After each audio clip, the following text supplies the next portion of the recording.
আসসালামু আলাইকুম রহমতুল্লাহ।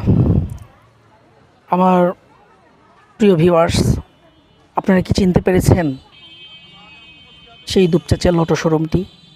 আজ থেকে 4 মাস আগে এই শোরুমের ম্যানেজার পিন্টু ভাইকে অপহরণ করে হত্যা করা হয়েছিল।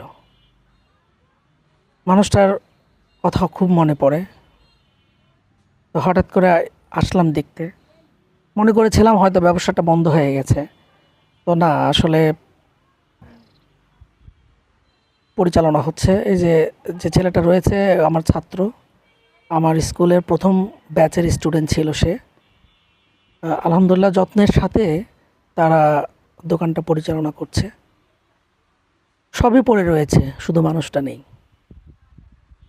তো আমরা মনে করেছিলাম, দুপচাচিয়ার অনেকেই মনে করেছে যে এই শোরুমটা হয়তো আর থাকবে না বা হয়তো বন্ধ থাকবে। তো আপনারা শোরুমে অবশ্যই আসতে পারেন, কেনাকাটা করতে পারেন, কোনো সমস্যা নেই। আর আমাদের এখানকার যে ম্যানেজার ছিল পিন্টু ভাই, আমরা তার জন্য দোয়া করি, তার আত্মার মাগফিরাতের জন্য দোয়া করি। তার দুই সন্তান রয়েছে, তার দুই সন্তানের জন্য দোয়া করি আমরা।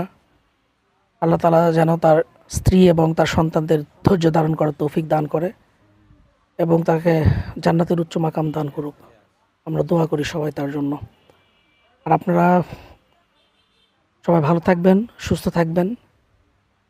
পিন্টু ভাইয়ের জন্য দোয়া চেয়ে বিদায় নিচ্ছি। আসসালামু আলাইকুম ওয়া রাহমাতুল্লাহি ওয়া বারাকাতুহু।